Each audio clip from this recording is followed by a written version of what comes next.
भाई ही निकला मां सहित 6 लोगों का हत्यारा।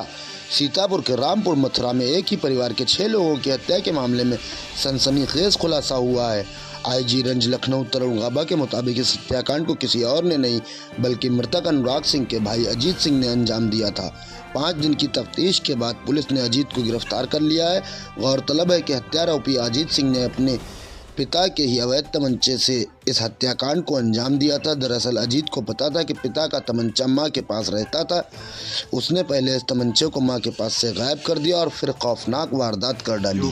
प्रदर्श भी हमें घटनास्थल से मिले और जो इसके द्वारा गहनता से जब अभियुक्त अजीत से पूछताछ की गई, जो वक्तव्य इसने दिया, जो चीज़ें इसने बताई, उनका जब सत्यापन किया गया तो इसी के घटना में सम्मिलित होने का स्पष्ट प्रमाण हमारे सामने आया है। अन्य किसी के भी शामिल होने का जिस तरह से घटनाक्रम हुआ है, जिस तरह से शूट किया गया हुआ है, उससे तो लग रहा है कि कुछ ही शार्पशूटर के शामिल होने की बात है। एक तमंचे का प्रयोग किया गया है और जो साक्ष्य घटनास्थल से मिले हैं उससे मैंने जैसे बताया कि अभियुक्त अजीत के सम्मिलित होने का पूर्णता साक्ष्य के आधार पर स्पष्ट हो रहा है। तमाम ऐसे अनसुलझे सवाल हैं जो इस खुलासे पे जो है सब प्रश्न लगा रहे हैं कि क्या एक जो जिसके भी कुछ दिन पहले बाईपास सर्जरी हुई हो और जिसको डॉक्टर के बताया जाता है कि उसे मतलब शोरगुल से अलग रहने से उसको आराम मिलना चाहिए, तो क्या वो ऐसा एक हार्ट पेशेंट जो सर्जरी जिसकी हुई है वो 6 घटनाओं में शामिल हो सकता है और वो भी वेपन से हम अंजाम दिया हो? देखिए, वो बहुत समय से जैसे मैंने बताया प्रताड़ित महसूस कर रहा था और उस रात को भी एक इमीडिएट रीज़न उसके पास भी रहा, ये भी हमारे सामने आया है।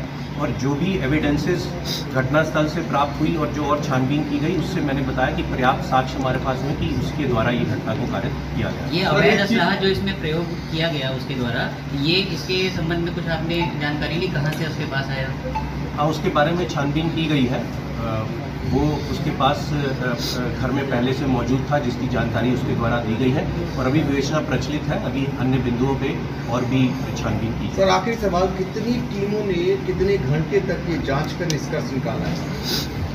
देखिए, ये 10-11 की रात्रि में घटना कारित की गई थी जिसकी सूचना पुलिस को 11 सुबह प्राप्त हुई थी और फिर सायंकाल तक पोस्टमार्टम होते हुए और देर रात्रि में रिपोर्ट आते हुए स्पष्ट हो गया था कि ये हत्या की एक घटना है।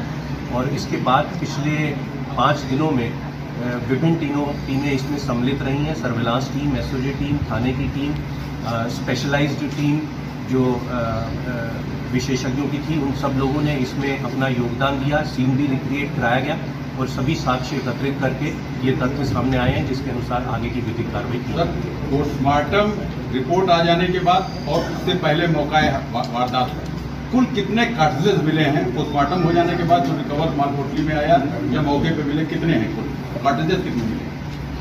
देखिए, जो प्रेस नोट में आपको ये डिटेल्स दे दी हैं, इसमें 4 खोखे जो हैं वो घटनास्थल के विभिन्न स्थानों से मिले थे और साथ ही में एक खोखा जो कि तमंचे के अंदर फंसा हुआ था वो था।